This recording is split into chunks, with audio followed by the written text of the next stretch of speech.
What's up, mobile home park investors? I have gotten this question a lot, and so I wanted to make sure that we covered it. And before we cover it, I want to go over one quick thing, which is this limitation of liability and indemnification. I am not an attorney. I was a CPA. I'm no longer a practicing CPA. I am not qualified to give you any advice regarding entity structure. However, I can tell you what I've done and what people I know have done. And then you can go to an attorney or you can go to a CPA and ask those further questions. And in fact, we have two great ones, Ferd Neiman and Hall CPA, who can help you with this specific topic. And I think you should absolutely reach out to them if this is something that interests you and something you want to set up for yourself. That said, I did this myself and it's working. And through my experience in speaking with people, this is common structures that people use in order to set up their entities. Okay, so this is all just stuff that if you're part of the group, you'll have access to this presentation. You can see, what all these shapes mean inside of the flowchart. But let's start with a simple single asset entity structure for single member LLCs or partnerships. So this is by far the simplest structure. So you have me up top and you have 100% ownership in these two top level entities, right? The first entity that I want to point your attention to is the property LLC. So here's me as an individual. I have 100% ownership of a property LLC. That's typically formed in the state that the asset exists. I don't know of other examples where you have an asset with an entity formed in another state. That's typically not how property LLCs operate. In a future slide, you'll see where I do form another entity that is outside of the state where the property is located. We'll talk through that. But again, this is the simplest structure. This is not the structure I have, but this is a structure you can do.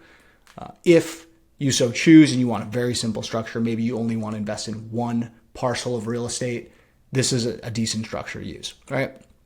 And then underneath that LLC that you form is the actual property itself. Some people skip this step and they go from themselves directly to the property. That's a terrible idea. From a liability standpoint, you are 100% exposed if something happens. Whereas if you have the LLC that's holding that entity or that asset, you're shielded through limited liability, which is exactly what LLC means, right? That said, if there's bad boy carve-outs, bad boy carve-out means that you did something illegal or unethical, and then they can skip through this and go directly to you. So don't do that. That's not what we teach. Do things by the book and you'll be fine. So on the other side of this is a management company LLC, right? A lot of people don't form this either. They just run, through their direct P&L, their personal profit and loss statement, all of the expenses related to the asset here. That's not how you should do this, right? You should have a management company LLC that manages this entity. And what happens is the entity has expenses and it has management fees that it pays to the management company. Well, why? Let's think about this. Say I have in my management company LLC, I have software costs associated with running this real estate. Well, this is an expense to this company, but really a portion of that, if not all of it, because you only have one entity at this point, is related to this entity itself. So you would have this entity reimburse this management company for the expense of the property management software. Okay, this is typically formed in your home state. So in my case, I live in New York, so I formed that LLC in New York. If you live in Alabama, you form it in Alabama, et cetera, onward and onward. You only need one of these, right? You only need one property management company across your entire portfolio. It could be, 10 states that you operate in. You only need one property management company to operate in those states, right? And that property management company can manage multiple entities. And then the expense reimbursements can come through. This is the best approach. And as you scale, you'll understand why. So I would recommend this structure at a minimum. When I say recommend, go talk to a lawyer, go talk to a CPA, but this is probably the bare minimum that you need. Again, you're seeing that the manager, this management company, has 0% equity in the real estate asset. That means they're not owners of the real estate asset. They're third parties that manage the asset. even though it's you, it's still a third party in terms of a legal structure. All right. And you're still 100% owner in that. Let's go down one level to a stronger single owner structure. So here's me again. Instead of going directly to that property that property LLC and that management company LLC, we form a passive holdco in Wyoming. Why? Well, a holdco in Wyoming has anonymity, meaning no one can see who owns that holdco. And for tax planning and an extra layer of protection, they can be really good. Why? Well, say you have 20 assets under this holdco, and then one day you want to roll that up into a trust. Well, you can just roll this holdco into the trust and all the assets underneath it roll with it. So from an entity tax planning perspective, it makes a lot of sense to have a holdco, especially in Wyoming. It gives you anonymity. Why do you want anonymity? Well, say someone's looking to determine how many parks you own, and they want to call you to buy all your parks and annoy the crap out of you. And that's going to happen as your portfolio grows. Well, if you have this top level holdco, they can't find out who you are because of the anonymity provided by Wyoming holdcos. All right. You don't have to do a tax return for this because it's a pass-through entity. Okay. So this entity will not have a tax return. This one will, and this one will, but this one won't because it's just passing money through the entity to you. And that's, an important concept to understand here. All right. The only additional wrinkle here was adding this additional holdco. That's it. And so now you're going to buy every single asset through the holdco. This is going to be the name on the deed, right? Or sorry, this is the name on the deed, but the owner of this, when you form this LLC, will be this. It won't be your name. It will be this name. Okay? Moving down into the strongest, in my opinion, structure. Okay, so now we have the strongest single owner structure. And this is going to be a little above and beyond for people. I want to say that up front. It's not necessary that you do this, but it is the best structure in my opinion.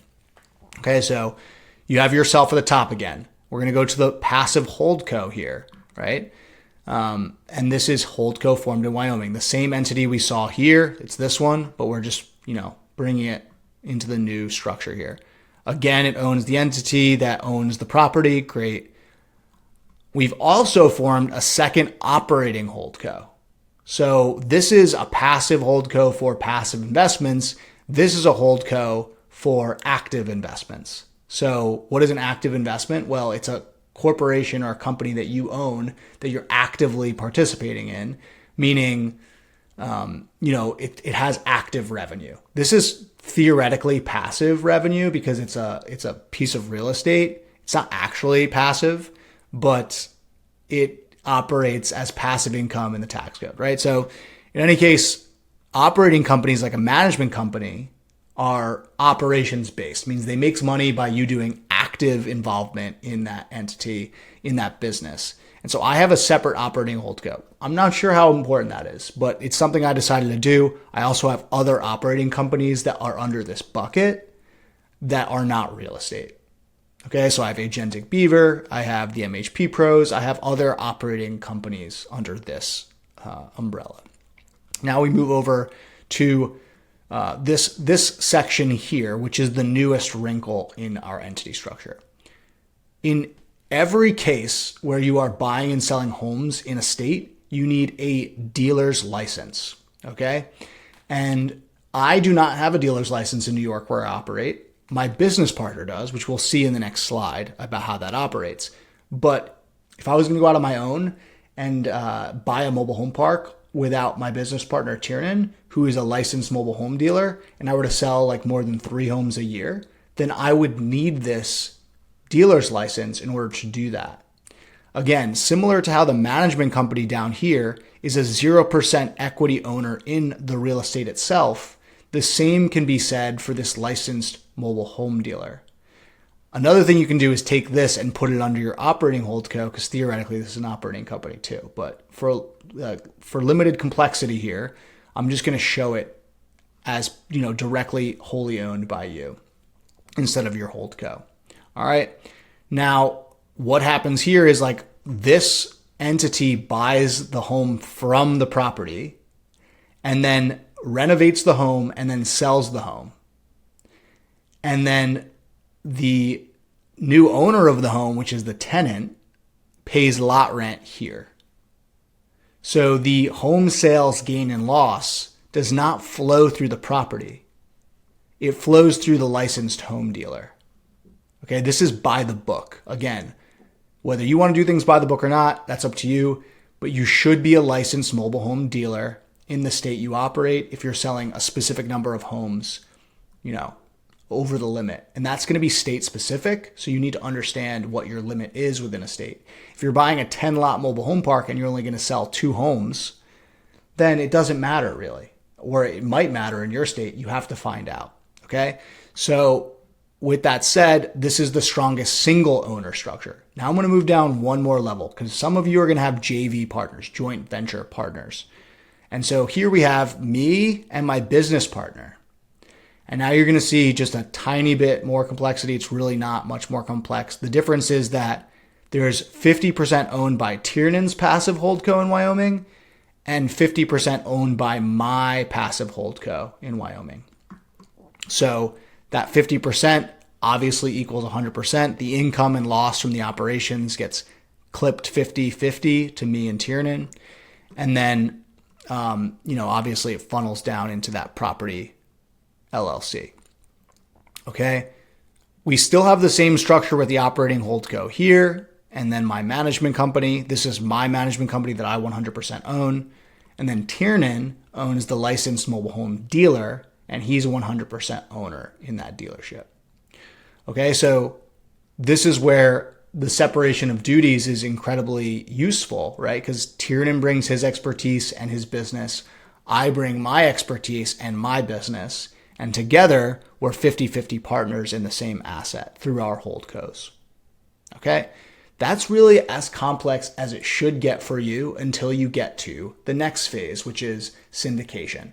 I will not get into the details regarding syndication and how to structure your assets and your entities for syndication. It is far above and beyond my capabilities to describe to you. I understand it, but I'm not qualified to explain to you. So, we will potentially cover that with an attorney on future calls. And I believe that it is covered by some of our affiliates inside of our community in the courses that they present. So I'll stop there. This is probably as far as you need to go. If you have any questions around this, please just ask me in the community. This is really going to be helpful for those of you who are just starting out and need to kind of entity plan and start thinking about this from a holistic perspective.